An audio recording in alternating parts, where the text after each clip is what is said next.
시작되었지? 네, 이렇게 여러분들 찾아주셔서 감사합니다.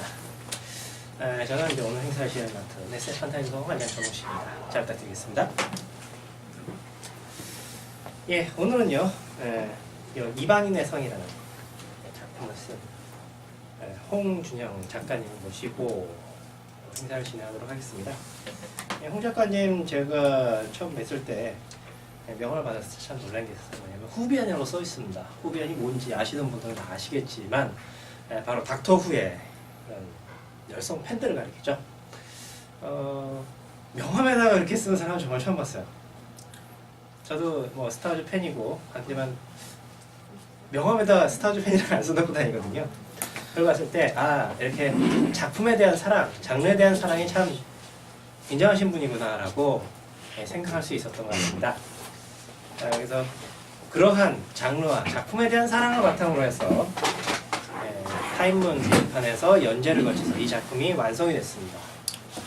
쪽에서 연재한 건 아니에요. 그랬어요? 네, 그 연재 자체를 할 수 있는 상황이 아니었고. 그렇군요. 네. 타임문에서 올리신 제가 잘못했군요. 맛보기 맛보기만 이제 다시 요거는 이제 편집을 하겠습니다. 자, 다시 얘기해 드릴게요. 자, 그러한 장르와 작가에 대한 장르와 작품에 대한 사랑을 바탕으로 해서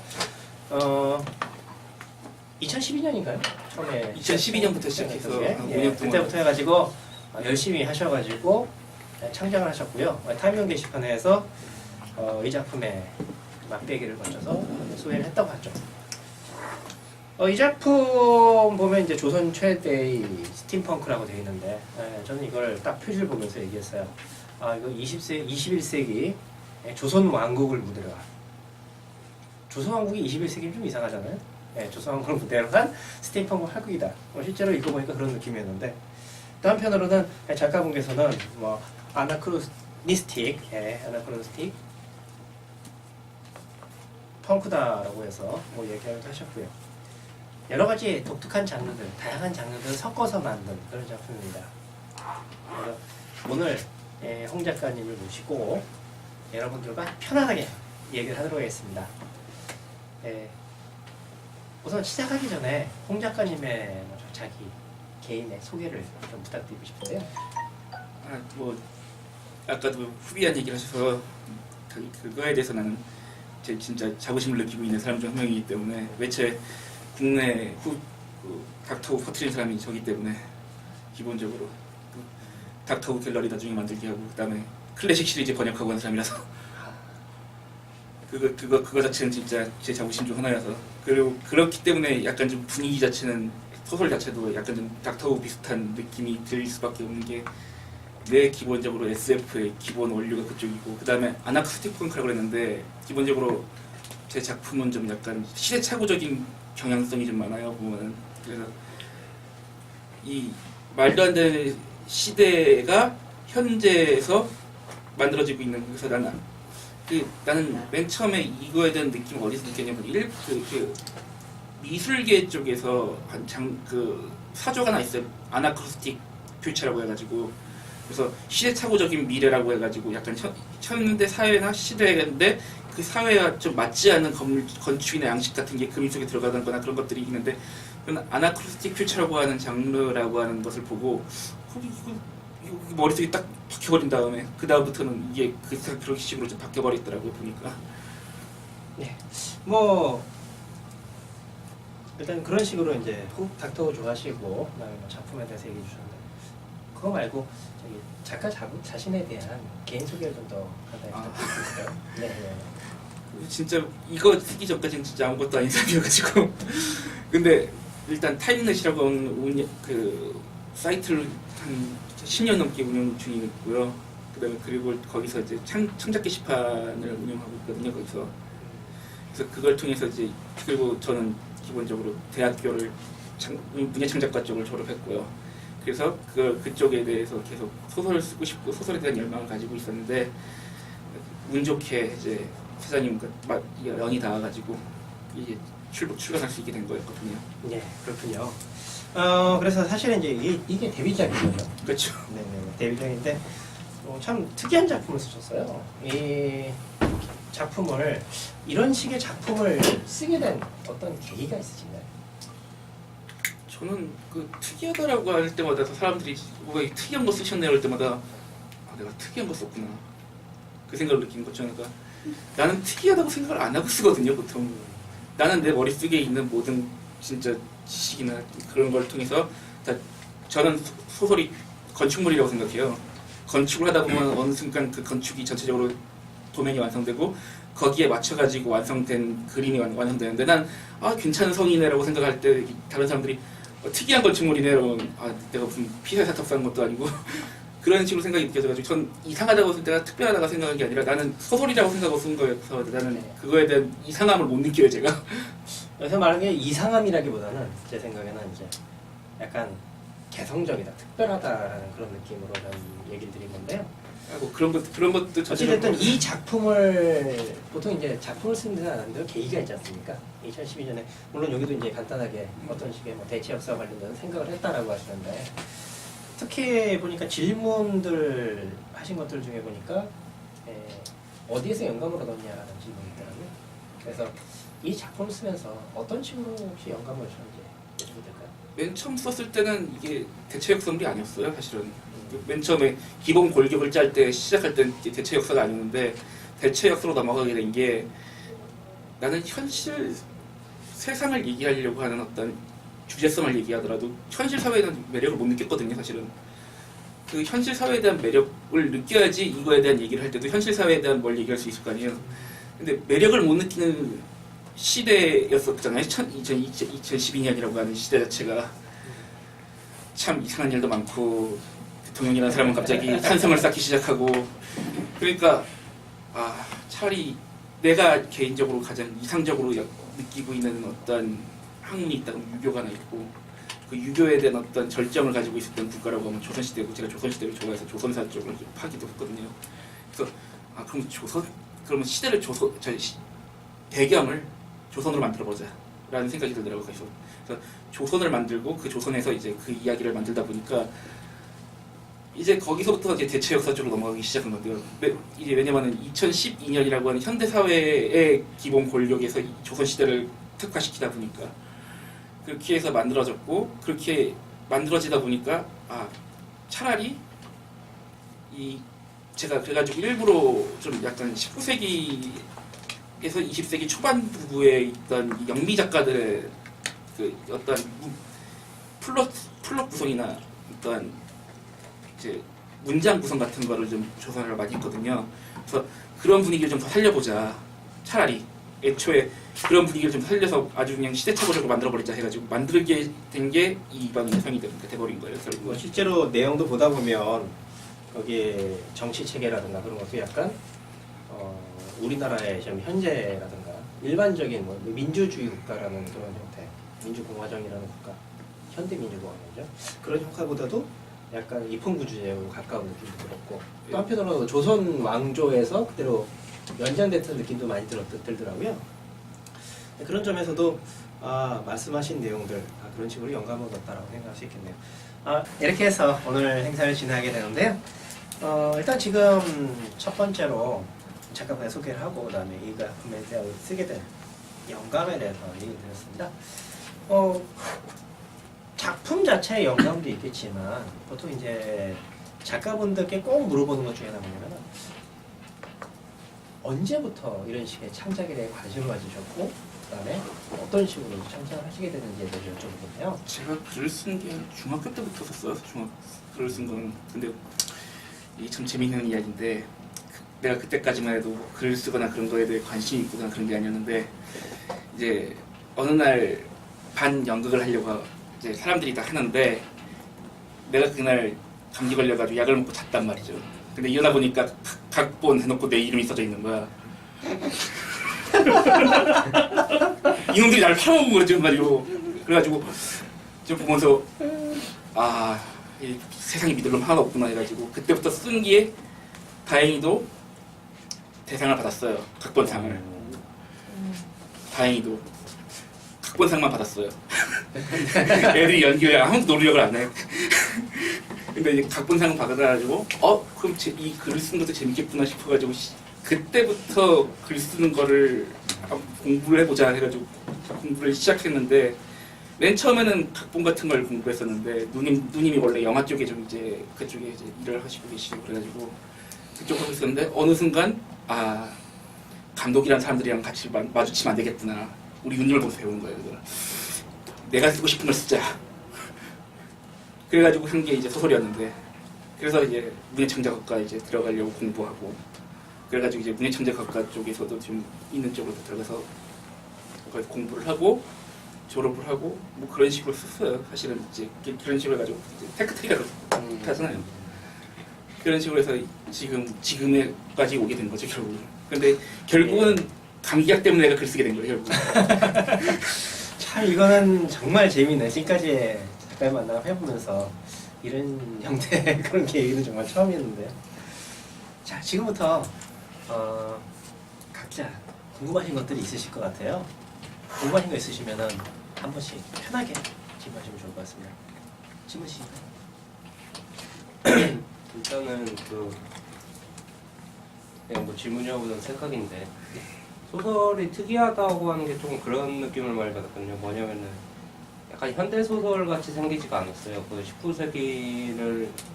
19세기 작가들의 양식을 많이 보셨다고 했는데, 근데 사실 현대 소설 약간 읽기 어려운 부분이 뭐였냐면은 현대 소설은 되게 친절하거든요. 뭐냐면은 딱 인물이 등장할 때부터 누가 주인공이다 이런 걸 좀 보여줘요.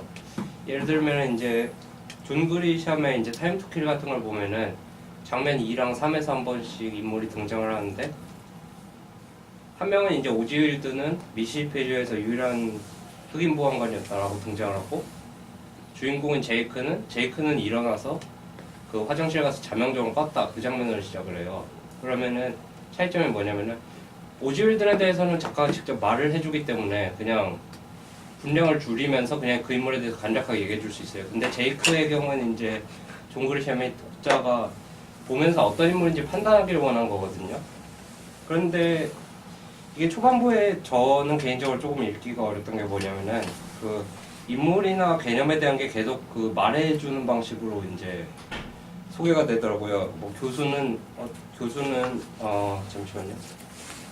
노인의 정체는 뭐뭐였다라던가 아니면 교수는 어떤 뭐 신경질적인 사람이었다 이런 식으로 이제 되다 보니까 중반부까지 이제 이 인물과 내가 대화를 할 수 있는 자리를 만들어 주시는 게 아니라 항상 약간 설명되는 투로 돼요. 그러다 보니까 이제 어떤 인물이 주인공인가를 계속 찾게 됐었거든요. 그럼 이제 메인부 이후에도 약간 따돌림을 받는 느낌을 받던 게 메인 플롯에서 결국 중반 이후까지 이제 주로 제시되는 문제가 왜 교수의 물건이 조사에 있는가, 왜 테러리스트들이 그 교수의 물건을 가지고 있는가 이거였는데, 여기에 대해서 이제 교수는 눈치를 챘는데 이걸 독자랑 공유하진 않거든요. 마지막까지 가서 이제 교수가 뭐 흑막이 누구인지 당연히 예측하고 있었던 식으로 했는데, 사실 독자들의 입장은 아비년주에 가까워요.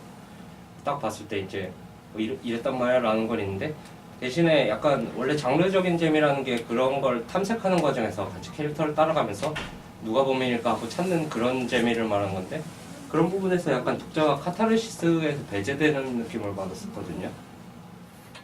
그러다 보니까 약간 쓰실 때 아마 작가분도 이걸 눈치를 좀 채셨을 것 같아요. 서술 방식이 바뀌는 게 한 196페이지쯤에서 서술 방식이 바뀌는데, 거기서 보면은 이제 그때까지는 교수는 어떤 인물이었다라고 단정적으로 계속 얘기를 하다가 이제 뭐 웃는 것처럼도 화내는 것처럼도 보였다라는 표현을 쓰거든요. 그때부터. 그러다 보니까 혹시 이걸 하실 때 처음에 전지적 시점으로 결정해서 그 전지적 시점이 되면 이런 이야기 방식이 되기가 쉬운데, 전지적 시점을 선택하신 계기나 그런 이유 같은 게 있으면 좀. 시점을 선택한 사실 1차적으로 개인의 시점으로 하기 시작하면은 개인의 말이 결국 서술투입이 될 수밖에 없어요. 왜냐면 개인의 생각이 왜곡돼서 들어가기 때문에. 하지만 저 같은 경우는 그거에 대한 효과 자체를 애초에 불친절하게 쓰긴 했지만은 그 왜 불친절하게 될 수밖에 없냐면은 여기서 나오는 교수라고 하는 인물 자체가 애초에 현실적인 인물이 아니에요. 존재하는 인물인지 아닌지도조차도 모르는 전설 같은 인물이라는 그런 걸 배경을 가지고 있었기 때문에 기본적으로 그의 정체에 대한 어떤 좀 약간 좀 안기가 끼어있는 듯한 느낌의 사람을 만들고 싶었던 거거든요. 실제로 그런 식의 느낌이 나게 만들었고, 그리고 계속 보면은 이 사람이 젊게도 보이고 늙게도 보이고 하는 게 서술적으로 왔다 갔다 하는 부분이 있는데, 그런 부분들 자체가 이 인간이 소문으로서 존재하는 인물이라는 어떤 자신이 믿는 신과 비슷한 존재라는 느낌을 계속 보여주고 싶었던 부분들이 있었고, 그걸 알려주려고 그러면은 1인칭으로서 만약 교수의 시점으로 써버리면은 그의 내면이 다 드러나잖아요. 그걸 말해주고 싶지 않았어요, 사실은. 그렇기 때문에 이게 3인칭으로서 뭐 아니면 아비년주의 시점으로 써서 됐지 않느냐라는 식으로 얘기하겠지만, 기본적으로 이 작품은 난 군중극이라고 생각하거든요. 수많은 군중이 각자 화면이 보면은 그 화면이 왔을 때 주인공이 되는 거예요. 난 그런 식으로 썼기 때문에 이것에서 보기엔 이런 서술은 기본적으로 3인칭 시점이 옳지 않는가라는 것이기 때문에 그렇게 썼던 것 같아요. 네. 실제로 저도 이제 보면서 약간 뒤에도 이제 뭐 80년대 세계 일주의 조선판이라고 얘기하셨는데 네. 제 개인적으로는 굉장히 좋은 그 줄베른 스타일을 좋아해서 좀 그런 느낌도 약간 받기도 했었습니다. 그러면서 좀 줄베른 쪽에서도 영감을 좀 받으신 적이 있었나요? 아니면은 다른 작가들이라든가? 여기서 보면 플롯 자체는 지금 이게 맨 처음에 이제 애초에 맨 처음 첫 생각이 들었었던 거는 토끼굴에 들어가기 시작하는 앨리스였거든요. 그러니까 앨리스 인 원더랜드, 이게 국내판 이름이 뭐였지? 순간적으로 기억이 안 나네요. 이상한 나라 이상한 나라 이상한 나라 앨리스. 이상한 나라 앨리스 같은 플롯의 플롯 자체는 조금 열어두시고요. 플롯 자체의 기본 줄기가 한마디로 여기서는 아비년주가 앨리스인 거죠. 그리고 매드헤트예요, 사실은 말하자 그러면. 그래서 다 1대1 대응은 안 돼요, 사실 다. 근데 어느 정도 그런 어떤 전체적인 줄기 플롯을, 그런 어떤 앨리스적인 느낌을 보여주기 위해서, 사실 맨 처음에 교수가 이제 자기 실험실 보여준다고 내려가는 부분이 있어요. 그게 사실 토끼굴 들어가는 부분이거든요. 그 모티브 자체가 거기서 나온 거여가지고 그런 느낌을 좀 들게 한 것도 있었고, 사실 이 앨리스 인 원더랜드를 집어넣으면서 사실 이 교수라고 하는 한 캐릭터 자체는 애초에 맨 처음 시작할 때부터 80일간의 세계 일주에 나오는 그 필리어스 포그 캐릭터를 따온 거였기 때문에 애초에, 그렇기 때문에 그런 느낌이 들 수밖에 없는 거였던 것 같아요, 사실은. 예, 그런 점에서 앨리스라든가 아니면 이제 80일간 세계 일주 속의 이제 캐릭터라든가 해서 영감을 얻었다. 네, 또 궁금하신 점 있으신가요? 궁금하신 점? 이런 것들을 묻고 싶었다. 네. 이 처음에 왜 말 그대로 이걸 처음에 접할 때는 그냥 이 처음에 도입부를 읽을 때는 그냥 단순한 뭐 SF의 스팀펑크의 약간의 이 능력을 뭐 섞은 그런 현대 뭐라고 해야 되지 그거? 어번 판타지를 얘기하시는 네, 거예요? 어반 판타지 그런 식인 걸로 생각하고 처음에 읽었거든요. 근데 뒤로 가면 갈수록 뭐 뭐라고 해야 되지? 뭐 다른 쪽 장르, 예를 들어서 뭐 좀비 아포칼립스, 뭐 사이버 뭐였지 그게? 사이버. 네. 뭐 말고 뭐 좀비 같은 애들도 나오고 뭐 비행 접시 같은 것도 나오고 예. 저 정말로 뭐 천의 비선이랑 몰니아2는 정말로 예상을 못했거든요. 그래서 막 이런저런 장르의 그런 대표적인 뭐 대표적인 캐릭터라고 해야 되나?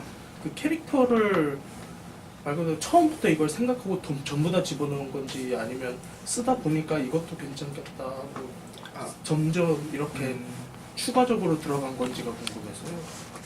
최초로 거의 대부분 다 생각을 하고 집어넣은 거예요, 다. 근데 유일하게 이걸 재밌겠다 하고 집어넣었던 건 딱 한 가지 있어요. 대체지구들.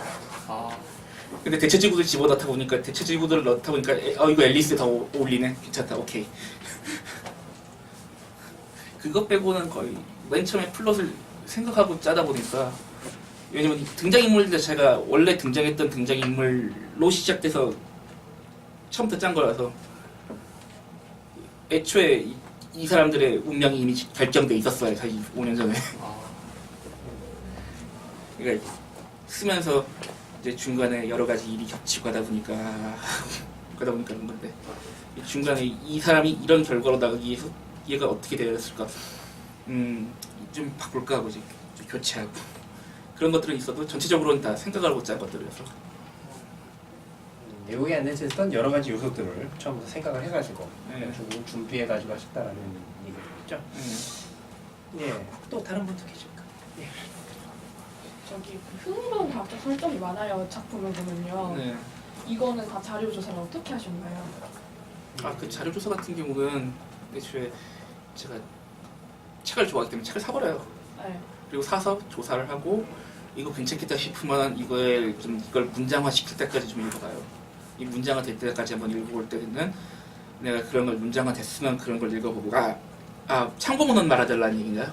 아니 참고 문헌은 그게 아마도 뭔가 정보를 얻는 방법이라도 뭐 책이라던가 영감 자료를 조사하고 뭐 영감을 얻기 위한 방법. 기본적으로는 국내에서 번역된 것들이 있으면 국내에서 살 수밖에 없는데요. 이게 한국 출판 시장이 참 문제가 있어요. 살려 그러면 그게 절판됐다 그러고 그래가지고 이제 원서 사가지고 할 때도 있고 네. 그리고 이제 정 안 된다 싶으면은 해외 사이트를 번역해버려서 그걸 읽고 그러거든요. 특히 이제 제가 모르는 이제 19세기, 17세기, 19세기 사이에 있는 어떤 그런 발명품들을 알고 싶으면은 이제 해외 사이트들을 뒤지는 수밖에 없어요. 국내 사이트에서 나오지도 않아요. 그리고 국내에는 번역되어 있는 책이 없을 수도 있고 그래서 해외에 있는 책을 이제 구글링 해가지고 찾아내가지고 이제 사가지고 이제 아마존에서 오기도 하고 그런 식이죠. 실제로 말씀하신 그 책을 사서 이제 조사하면서 거기서부터 영감을 얻어가지고, 그러니까 보다가 이제 흥미로운 게 있으면은 거기서 이제 그걸 이제 복사해가는 거죠. 그렇죠. 복사해서 다 나중에 한 다음에 이렇게 줄치고 그게 나중에 떼가지고 나중에 이 설정을 그럼 대체 어떻게 문장화시키지? 네. 보통 이제 사실 소설이라고 하는 게 가장 직관적이지 않은 예술 작품이거든요. 글이라고 하는 게 직관적일 수가 없어요. 글을 보고 우리가 상상을 해야 되거든요. 그냥 이미지가 파고드는 게 아니기 때문에 그러면 문장화를 잘하지 않으면 이미지가 안 들어와요. 그러면 이 설정이 붕 뜨지 않으려고 하면 문장화를 잘 시켜야 되거든요. 문장화를 하기 위해서 엄청나게 노력을 했죠. 그 부분에 대해서는. 예, 그런 점에서 저도 보다 보니까 작품 속에는 여러 가지 설정들에 대해서 어떻게 표현할까에 대해서 굉장히 고민한 것을 많이 보는 느낌이 있었던 것 같습니다. 뭐 여기서 한 가지 추가하자면 책을 사서 조사하신다는 방식은 굉장히 좋다고 생각을 해요. 요즘에 보면은 모하 위키라든가 물론 이제 무 위키로 바뀌었습니다만 무 위키 같은 그런 식의 장소를 통해서 검색을 해가지고 보통 하시는 분들이 많은데 검색하면은 그야말로 내가 찾고 싶은 것밖에 못 찾기 때문에 아까 발명품 같은 거 찾을 때는 그렇게 해외 사이트밖에 없었어요. 왜냐면 하셨다고 했는데 국내에는 번역되어 있는 게 없고 그렇죠. 네, 그리고 그걸 찾기 위해서는 해외 사이트를 가서 봐야 되는데 내가 급하게 이제 번역하기 힘들면은 일본 쪽을 찾아요. 일본 애들은 너무 대단해. 걔네들은 번역 안 되는 게 없어요. 네. 특히 17세기, 18세기, 19세기에 있는 발명품들에 대한 사이트들이 있어요. 그 사이트를 다 떼가지고 일본어 잘하는 친구들한테 넘겨버려요. 그래가지고 야 이거 좀 번역 좀 빨리 해줘. 아는 친구들이 기본적으로 다 이 일본 쪽에 더 서브컬처 쪽에 더 많기 때문에 네. 일본어 쪽으로 해가지고 던져주면은 번역을 다 해주더라고. 아는 고마워. 나중에 밥 사주고. 실제로 일본 쪽에 그런 자료들이 좀 많은 편이죠. 예. 참고로 이 판타지 사전 쪽 보면은 판타지 라이브러리라고 많이 나오는데 저도 이번에 판타지 사전 하나 번역해가지고 좀 있으면은 AK에서 나올 예정으로 준비하고 있어요. 보다 보니까 재밌는 게 뭐냐면 진짜 이 말씀하신 게 굉장히 공감 가는 게 번역을 하다 보면 거의 대부분은 제가 아는 내용이에요. 그게 700개 정도 되는 단어가 들어있는데 근데 거기서 간혹 가다가 제가 전혀 모르는 내용들 전혀 관심이 없었던 부분들이 이런 게 있었구나 하면서 딱 영감을 얻는 경우인데 그런 점에서 이 책을 사서 조사하신다는 부모님들이 별로 안 좋아하는 방식이죠. 집에 쌓여 있다 보니까. 그렇죠. 이거 빨리 좀 버려버려. 네. 네. 그런 식으로 하신다는 건 굉장히 재밌는 것 같습니다. 또 한편으로 그걸 가지고 문장화 시키려고 고민한다는 거. 갑자기 문장이 붕 떠버리면 안 되잖아요, 사실은. 그게 이 작품의 분위기에 맞게 거기에 들어가야 되는데 얘 혼자만 다른 색이야. 그러면 이게 그 설정가 그거 어디서 베껴왔나 그 생각이 들 거 아니에요. 사실은 그 세계 안에 있는 물리 법칙이라고 믿게 해줘야 된단 말이에요. 그러면 그거에 대한 문장화가 잘 돼야지 이 세계관에 있는 존재로서 다른 사람들이 인정할 수밖에 없게 되는 거죠. 그냥 그 생각을 해요 맨날. 그래서 문장이 잘 돼야 된다고 생각하거든요. 문장이 이상하다 싶으면은 그거에 대해서 고민을 많이 해요. 그래가지고 대학 시절 때도 선배들이 빨리 좀 쓰라고 뭐하는 짓이냐고 마감 늦었다고 막 욕먹으면서 썼죠. 그래가지고 그런 점에서 보다 보면 이제 이 작품 안에 굉장히 그러니까 어떤 면에서는 약간 마법적인 것도 있고 어떤 면에서 진짜 스페이스 오페라적인 것도 있고 뭐 스팀펑크적인 것도 있고 사이버펑크적인 것도 있고 되게 많은데 그런 것들을 참 잘 녹여낸 것들 하나로 이제 하나의 세계관 녹여낸 것들은 굉장히 재밌다고 봅니다. 그러면 그런 문장을 했을 때는 그러면 뭔가 이렇게 하나의 틀 같은 걸 먼저 마련하고서 그렇죠. 저 같은 경우는 이 작품을 쓸 때는 처음부터 좋아 19세기, 20세기 분위기를 내자. 특히 이제 영미권의 황금기 문학들 있잖아요. 특히 영미에 이제 있는 황금기 문학들을 보면은 19세기, 20세기 몰려 20세기 초반에 몰려 있거든요. 그 문장을 좀 따라하자. 왜냐면은 이게 기본적으로 그 황금기 때 쓰여졌던 작품들에 대한 오마주가 좀 많거든요. 특히 앨리스 인 원더랜드도 그렇고 줄 베른 같은 경우도 그렇고 기본적으로 그런 쪽이다 보니까 그 분위기의 문체를 좀 따라해보자고 해서 기본적인 그 문체 틀이 있어요. 그럼 그 문체 틀에 맞춰가지고 거기에 녹여내려고 엄청나게 노력을 하는 거죠. 그렇군요. 그런 식으로 문체 하나 이제 모델을 만들어서 거기서부터 다른 것들을 넣을 때도 그 문체 틀에 맞춰서 넣으면은 이제 이 세계관 안에 들어가게 되는 거잖아요. 예. 그렇군요. 또 궁금하신 거 있으신가요? 예. 저는 이 작품 읽으면서 솔직해서 너무 빠른 질문이라 생각하는데 혹시 그 캐릭터들이 하나씩 개성적이고 매력적이어서 느낀 건데 혹시 후속이나 이 책의 캐릭터들로 후속이나 프리퀄 같은 거 생각하시는 거 있으신지? 잘 팔렸으면 후속작도 내주실 것 같은데. 아무튼 저는 생각은 다 해놨어요. 그 뒤 이야기들로 해가지고 특히 저 같은 경우는 이제 장영실을 좋아하는 캐릭터가 되버렸다 보니까 장영실 쪽을 외전 쪽 주인공으로 가지고 빼면 어떨까 그 생각도 해보고 그러고 있거든요. 99대 장영실 네. 말씀하신 거죠? 네. 만들 때부터 천민이라고 하는 배경을 넣고 만든 캐릭터다 보니까 이게 1대 장영실과 비슷한 느낌이면서도 이상한 느낌을 만들어 놓으려고 엄청 노력을 했었거든요. 그 자체가. 그리고 배경이 이제 조선이다 보니까 그 조선시대 좋아하고 하다 보니까 이게 또 조선시대에서 있는 제일 최고의 매드 사이언티스트가 그 인간이니까 좋아 이 인간을 좀 만들자.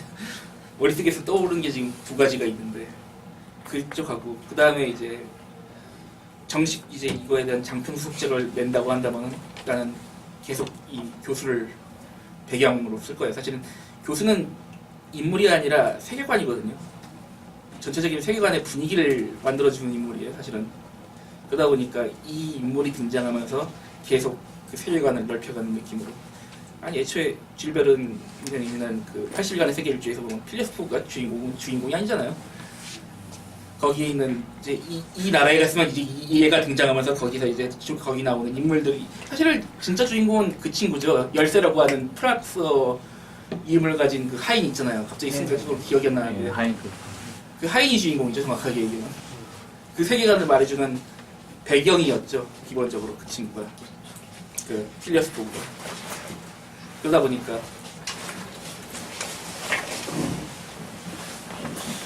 예. 이렇게 사실 뭐 저도 이제 보면서 아 이거 세계관이 참 특이하다. 단편이라든가 이런 식으로 꾸준히 나오는 것도 괜찮겠다라고 생각을 했는데요. 어쨌든 뭐 그러한 정리들은 잘 돼서 좀 더 다 나왔으면 좋을 것 같습니다. 특히 여기서는 조선밖에 안 나왔기 때문에 그렇죠. 그러니까 사실 조선 말고 다른 나라도 좀 어느 정도 구상해 주는 게 있는가요? 기본적으로 이제 우리나라가 G20국가 안에 있는 국가들은 대부분 다 생각해놨거든요. 이제 그리고 이제 세계관적으로 전체적으로 세계 지도는 다 만들어놨어요. 사실은 네. 세계 지도는 만들어놨는데 그 세계 지도 만들어놓고 내가 왜 이렇게까지 세계관을 짜고 있지? 이 설덕후가 문제가 있어요. 그래가지고 네. 자 이렇게 지금 뭐 얘기가 나오다 보니까 예 역시 지금 그 예를 들면 설정에 대한 영감을 얻는 거에 대한 질문이 났었는데 설정만이 아니라 작품을 쓰다 보면 그냥 아이디어를 맨 처음에 떠올리지 않습니까? 난 이런 이야기를 쓰고 싶다. 그런 이야기를 쓰고 싶다는 영감은 보통 어떤 데서 얻으시는 편이신가요? 설정 쳐다봐요. 설정을 통해서. 설정을 농담 아니라 진짜 설정을 짜다 보면요, 이 설정 가지고 이런 재미 만들 수 있겠다. 그리고 플롯에 맞춰가지고 보통 이제 내용의 길이는 플롯에 있다고 생각하거든요. 그다음 그러다 보면 이 설정 짜면은 이 설정에 맞춘 플롯을 구상하다 보면 아 이거 장편 되겠다. 어떡하지? 그 생각이 들 때도 있고 그러다 보니까 이 작품 자체도 사실은 맨 처음에 구상할 때는 사실 이렇게 두껍게 생각은 하지 않았는데 만들다 보니까 두꺼워져가지고 괜히 이제 읽으신 분들한테 죄송하고 예. 설정을 짜면서 거기서부터 그에 어울리는 플롯을 잡으신다. 예. 그런 것도 상당히 재밌는 것 같습니다. 그러면서 이제 세계관을 굉장히 탄탄하게 만드신 게 굉장히 눈에 띄는데요. 또 궁금하신 것들 있으신가요? 아 저기 예. 우선 그 감상평부터 좀 말해드릴까요? 편하게 해주십시오. 감사합니다. 아무리 워낙 좀 수준 높은 건 감상평 하셔가지고 저는 그 인물들에 관해서 좀 뭐랄까 한마디만 해서 좀 속되게 얘기해도 되는지 이 소설 읽고 나서 좀 속되게 든 생각이 좀 정신 나간 놈들의 전성시대가 아닌가 싶어요. 감사합니다. 아니 어찌된 게 제 개인적인 소견이 한데 뭔가 하나같이 죄다 좀 사람들이 좀 이상하다고 해야 될까 좀 평범한 사는 시간에서 그 오죽하면 제일 인간적이라 느낀 게 넬슨경 있죠. 네. 기계적인 그 사람 어찌된 제 소견 제일 멀쩡한 것 같아요. 네. 평범한 사는 시간에서 그리고 아비 공주연 아빈 현주요. 아빈 현주 그분 그 캐릭터도 어찌 보면 제일 정상인 같은데 후반에 반전 보면 그 사람도 또 다른 의미에서 정상이 아니었고 그래서 그런지 오히려 상당히 캐릭터들 간의 개성이 막 잘 살아들었고요. 그리고 읽다 보니까 왠지 그게 좀 놓였다 싶은 그런 부분인데 어디 보냈는지 기억이 잘 안 나는데 1984 숫자였나? 그게 엄연 1984 숫자가 들어가 있어가지고 혹시 작가님이 놓이셨나 싶기도 해서 1984요? 예. 왠지 그런 숫자가 보여가지고 작품 분위기가 1984는 넣은 적이 없는 것 같은데 잠깐. 내가 잠깐 아니 숫자로 장난치는 부분들이 몇 가지는 있어요. 이게 암시적으로 집어넣는 숫자들 몇 가지가 있는데 1984는 아니었고 수열 배열 같은 경우가 기본적으로 또 이제 앨리스 인 원더랜드의 특징 중 하나이기 때문에 예. 그래가지고 그 캐릭터들 사이사이에 있는 그런 어떤 약간 좀 이제 사실은 풍년지랑은 서브컬처 좋아하는 분들 도 있고 나도 좋아하는 캐릭터이기 때문에 그 캐릭터에 대한 기본 배경으로 집어넣은 캐릭터도 하나 있고 그러다 보니까 이 자체적으로 보면은 좀 약간 좀 암시적으로 집어넣어 있는 부분들이 좀 많아요. 그래서 보면은 이제 지식적으로 이제 이걸 알면은 이거 재밌다라고 하는 것들을 좀 있었으면 좋겠다는 것도 있고 몰라도 그냥 이 세계관에 있는 인물 중 하나구나라고만 넘어가도 좋겠다 싶은 것들로 좀 약간 좀 봉해놓은 것들이 좀 있거든요. 그럼 그걸 알고 또 독후감 써준 분들도 있어가지고 그게 또 이제 참 마음에 좀 와닿았던 것들도 있어 그랬는데 다들 풍년지랑 같은 경우는 이제 서브컬처 쪽에서 얘기를 하면은 이름만 보고도 다 알겠다고 그렇게 얘기를 하더라고요. 그렇지 여기 일본기였지 참. 그런 것들도 있었고 그런데 그런 것들로 보면은 전 수열 부분들을 또 그건 앨리스 인 원더랜드 쪽이라고 생각하시면 될 것 같아요.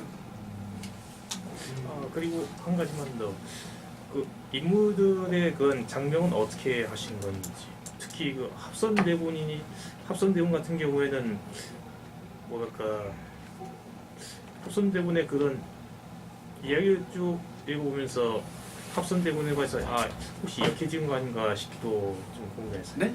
그 합선 대본 잘 안 들렸어요. 예. 인물들은 그 이름을 어떻게 지으신 건지 좀 궁금해가지고요. 네, 굉장하게 있는 예. 딱 상징성을 가지고 있는 등장인물이기 때문에 특히 코노파더니스 같은 경우는 강철의 강도를 뜻하는 뜻이거든요. 원래 누프라고 해가지고 누프라고 해서 누프 강도라고 그러잖아요. 누프 아드니스. 근데 그 K자가 원래 묵음인데 그거 읽어버려가지고 코노파더니스가 돼버린 거거든요. 사실은.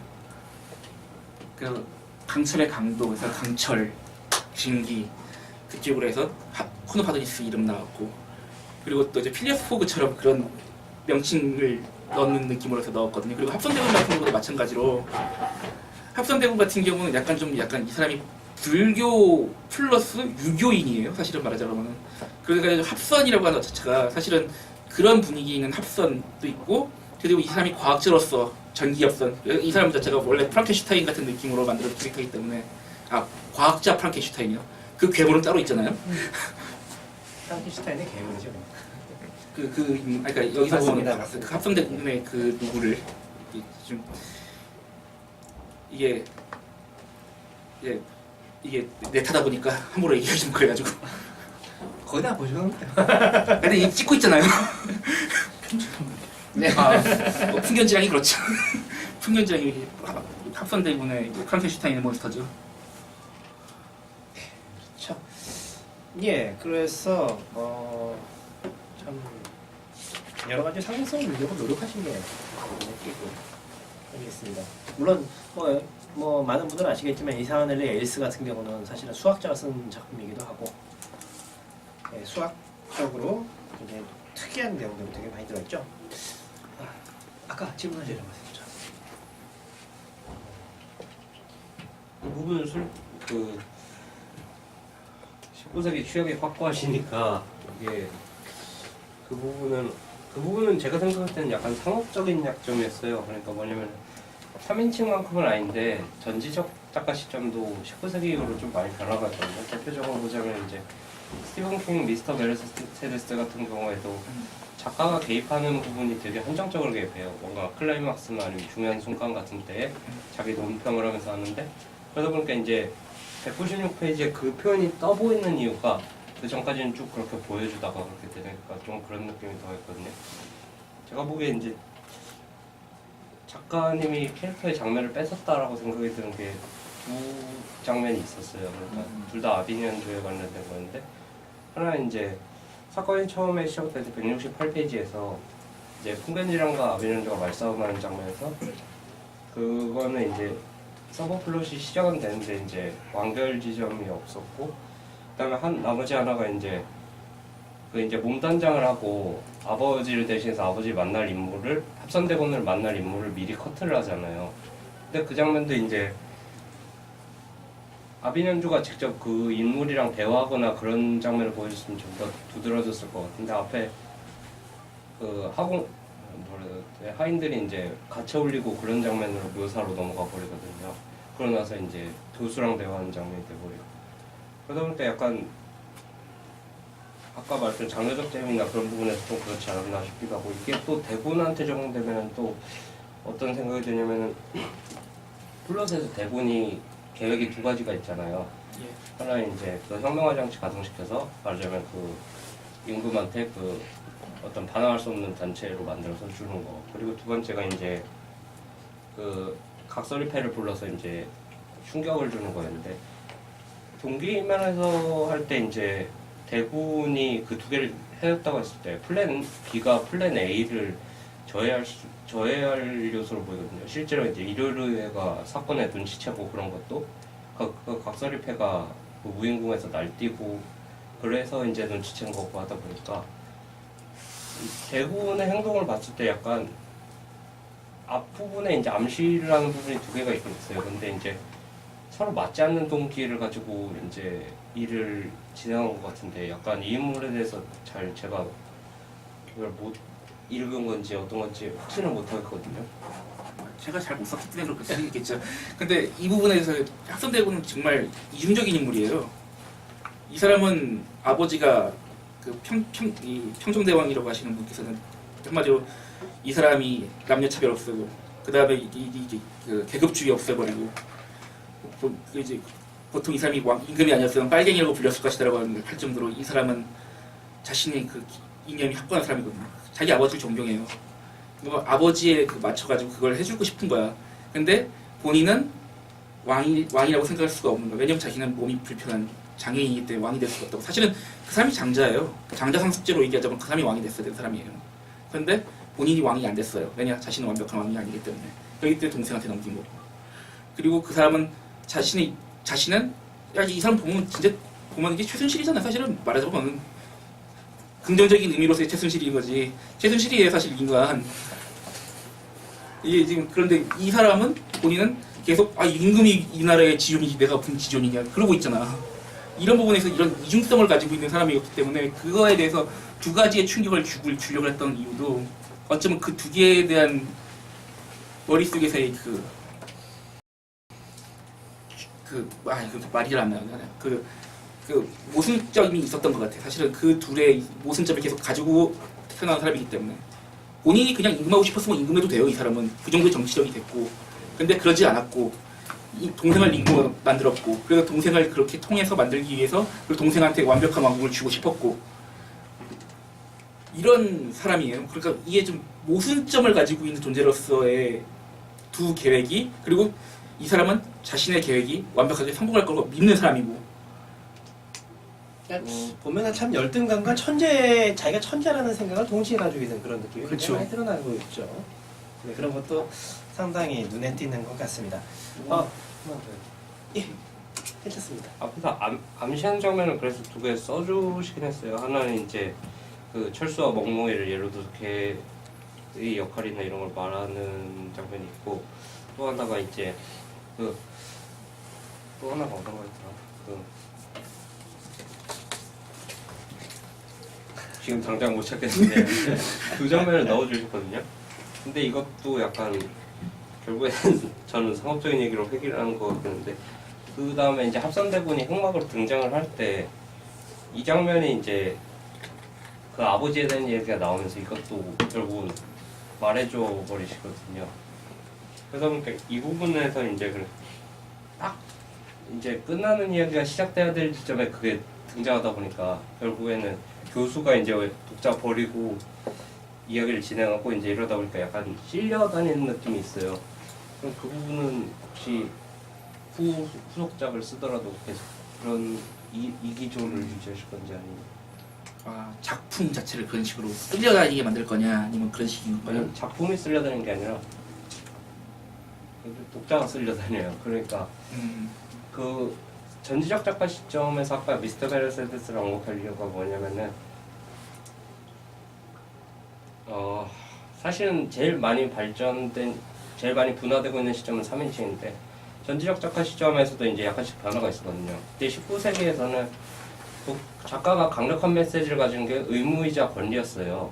근데 이제 그러다 보니까 이제 메타 메시지 같은 것도 되게 강력하게 넌 이렇게 해석해야 돼, 받아들여야 돼 하고 언지를 주는 편인데, 근데 여기서는 보통 플롯에 진행되는 거에 더 관심이 있으신 것 같은데 그 메타 메시지 쪽에 이제 강력한 언급 없이 이렇게 돼버리면은 약간 혼란스러워진 점이 있어요. 제가 현대 소설을 읽고 있는, 대중 소설을 읽고 있는 것지 아니면 그 19세기 그런 타입의 소설 읽고. 사실 그런 식으로 넣고 싶었죠. 근데 문제는 이게 원고가 한정적이고 이거를 시리즈로 낼 수도 없는 계약이었고 그러다 보니까 한 권 안에 이제 세계관을 집어넣다 보니까 이제 이거는 그냥 설명해야 되는 부분이다라고 싶은 것들은 설명으로 집어넣고 그거에 대한 사건이다라고 싶은 것들은 사건으로 집어넣은 건데, 그 부분에 있어서는 진짜 저도 사실 이게 시리즈로 나갔다면 이게 한 3권짜리에 사실은 많이 이것도 이제 편집회의하면서 많이 줄였거든요. 네, 그런 것도 좀 생각해 볼 수 있을 것 같습니다. 작품 스타일이란 건 어차피 작가의 스타일이고 그것이 대중에 맞느냐 안 맞느냐는 그때그때 다른 것이고, 그러면서 아까 특이한 작품이다. 근데 저는 어떤 면에서 개성이 굉장히 강한 작품이라고 생각을 하고, 많은 분들이 그거에 대해서 공감을 하시라고 생각을 해요. 재밌게도 보셨으니까 또 이렇게 와가지고 얘기를 하는 것도 하겠죠. 지금 잠깐 이제 한 10분 정도 쉬시고 그리고 계속 진행을 하도록 하겠습니다. 네.